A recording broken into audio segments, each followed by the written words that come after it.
talking to you about the NCAA recruiting process. So, did you know that only 8% of high school softball players continue on to play softball at the collegiate level?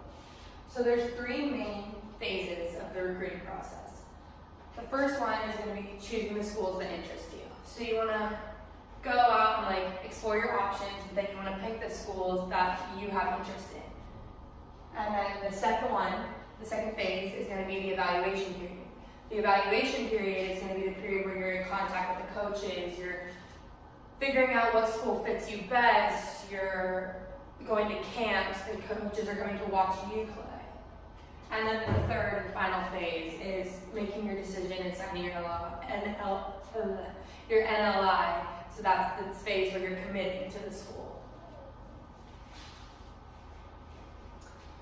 So, for when you're choosing the school that interests you, you want to take in 3 factors, and you want to take them into consideration when you're making your decision. The first one's going to be the distance. So, if you're obviously a big family-oriented person, you always are with your family, you're going to struggle being away from them, you obviously don't want to go to a school that's too far away from home. So I'm from California, and here I am in New York. My whole life I've been a very individual, independent person, so I've never really struggled with distance and things like that. But if you're someone who struggles with being away from home, you're not going to want to look at colleges that are all the way across the country as I did. And then the second one is going to be your major. Your major needs to be the main focus when you're picking the school.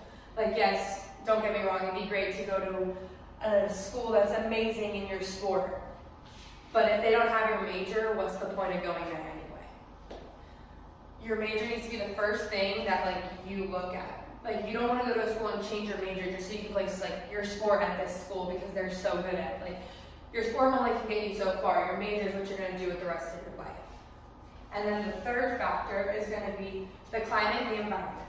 So, if you hate cold weather, you grew up in warm weather your whole life, and now you're looking at schools, you obviously don't want to look at schools that have cold weather or are snowing all the time or things like that. You want to look at places that have the climates and the environmental factors that will benefit you and that are in your interest at least. You don't want to go there and hate it, otherwise you're going to hate your whole experience because you're going to be cold the whole time or things like that.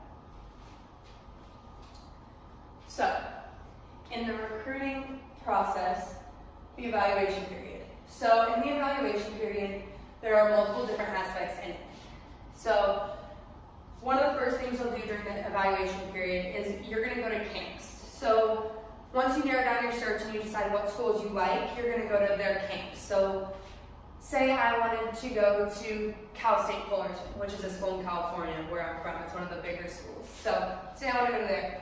And I've looked at, I've done my research, and I see that their coach is holding a camp. I'm going to fill out my information and put my name in and enter myself into the camp so that those coaches get the opportunity to see more one-on-one with me because I'm coming to their facilities. And then also, there are tournaments, they're called showcases for softball. And it's tournaments where it's specifically for recruiting. They're recruit tournaments. So it's we go and the scores don't matter of the game. A bunch of college coaches will come and they'll come and watch you play. And then say I'm up to, say a coach is looking at me and they're looking at me to recruit me. So say I'm up to bat and I hit the ball and I get out. They can put me back up to bat right again. I don't have to wait through the order because it's a recruiting tournament. So that means that there are no really rules. There are the rules, but you can get around them. So I can keep going up as many times as this college wants to see me. And then another one with the recruiting is they can come and watch you play in your high school games. So yes, if you're on a travel team, they can come watch your travel games, things like that. But say I don't play for a travel team, I only play for my high school, they can come and they can look at my high school games as well.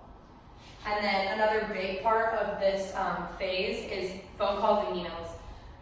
You want to be sending out emails to these coaches. You want to be sending them out to them before their tournaments, letting them know your schedules, what parks you're going to be playing at, everything like that, because that one, shows them that you're going out of your way to put time in to talk to them and show your interest. So now maybe they'll reward you by coming back and watching you play. And then phone calls are also very important because the rules are constantly changing with this, but when I was in the recruitment process, up until my junior year, schools weren't allowed to call me. But say I'm a sophomore in high school, this college isn't allowed to reach out to me. If I call them and they answer, it's fine because I made the initial call. So phone calls are very important because you can get ahead of the game because you can go out there and you can make this phone call, and if they answer, they can talk to you, rather than waiting until your junior year and having them call you. It just also shows that extra effort and like the extra want to go to that school. So the third point was making your decision and signing your LOI. So one thing that you want to do before you make this big commitment is during this phase, you're going to go visit the school. You're going to, after you've been in contact with the coaches and they're saying they're thinking that they want to make you an offer for a scholarship, you want to go visit the campus because you could love the coaches, you could love like the staff, like everything like that, but you need to go see yourself in the environment that you're planning on living in the next 4 years. So it's a very important step to come and visit the campus and like just get a feel for how things are actually going to be. And then you're gonna, what they call it, verbally commit. So before you sign your NLI, you verbally commit. And when you verbally commit, that means you're telling the school that you're committing to go to that school. You technically can take, you can take that commitment back, like you can unverbal and go to a different school if you please, because you haven't signed your NLI yet, so you have no like documentation of going to the school. But you're verbally committing, so you're telling the coaches that you're accepting their scholarship because you can't sign until your senior year of high school. So if you get this offer your junior year, you're telling them, oh, I'm going to go there. So that way they're basically saving your spot on the roster and saving the money that they're willing to put into you. And then the third and final step of this phase is to sign your NLI, which is like your national letter of intent. So it's the letter that literally signs your scholarship into the school. Like once you sign this, you can't really back out. Like, it's like sealing the deal, if that's what you want to call it. And then just a little, this is me, my senior year, signing my NLI. My commitment picture for Mercy College when I committed my junior year. So here's a little review. So the first thing you're going to do is you're going to want to narrow your search down. You're going to want to look into schools that pique your interest, that have the climate that you like, the distances that you like, things like that. You just want to really get into something that you would feel like home to you, not something that you're going to be out of your comfort zone. And then the second one is during the recruitment process, when you're in the evaluation stage, you really got to perform when a school comes to watch you, because you're going to all these camps, you're paying to go to the camps because some of them cost money, they're taking time out of their day to come watch you. If you don't perform when they're there, they're not going to be interested. So after all the effort that you're putting in between going to camps, making the emails, like having everyone come and watch you, you got to perform when they're there to show them that you're a player that they can put like effort into and money into for your scholarship. And then the third and final decision is making your decision. So that's a very big important thing. You have to go somewhere, like I said, that you feel comfortable at, that you've visited, that you could picture yourself spending the next 4 years of your life at this school with the people there. It could be like a family. You really have to put all those aspects into consideration. And then, in conclusion, while the recruitment process can be very competitive, you owe it to your coaches, your college staff, and yourself to make it the best you can be.